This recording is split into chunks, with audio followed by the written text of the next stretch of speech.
ibig mong sabihin, wala kang natatandaan? Wala po, senyorita eh.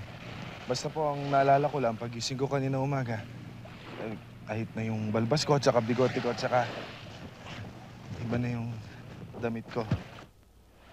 Kayo ho bang nagbihis sa akin?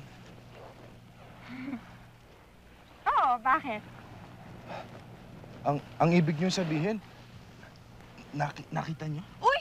Hindi nakapikit yata ako. Tsaka tingnan mo. Wala na yung balbas mo. Ang pogi-pogi mo pala. Hindi ka na mukhang sanggano. Salamat po, senyorita.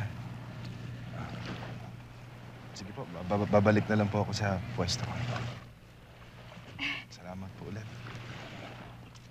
Tiniente. Senyorita? Yun bang, ano sa, ano mo? Tattoo ba yun o birthmark? Akala ko ba hindi niyo nakita? Yun lang, Malapit din dun, Ay, Tiniente! Dulce ang pangalan ko. Sige, okay na.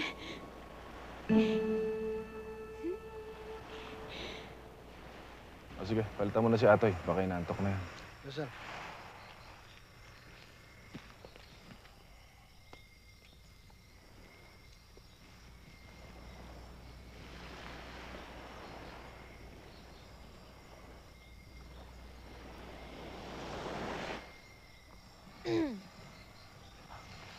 Magandang gabi sa'yo, senyorita.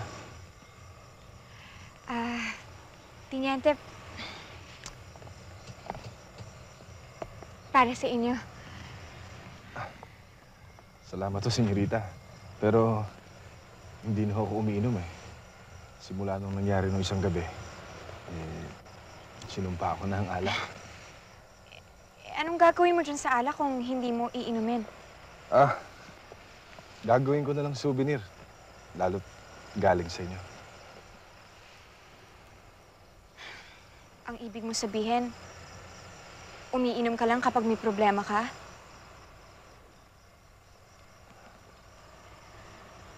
Siguro, iniisip mo na naman yung body-body mo, no?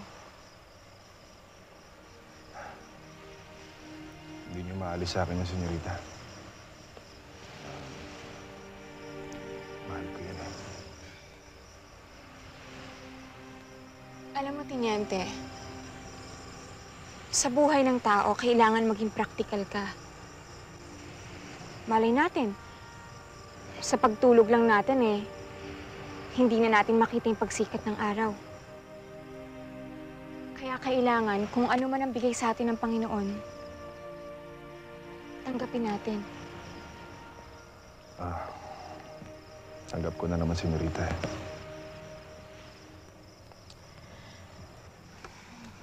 Maiba naman ako, Tiniente. Yung mga taong gustong pumatay sa amin, hindi ba sila titigil hanggat hindi kami nauubos? Lagay ko. Dahil siyempre nalagasan sila eh. Pipilit nila makabawi sa pamilya mo. Tiniente, sana huwag mo kaming pababayaan. Okay, mag-alala, senyorita. Hindi namin kayo pababayaan. Salamat. Sige. Tiniente, Senyorita?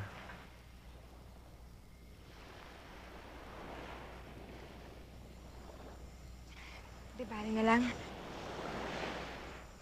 Sige, good night.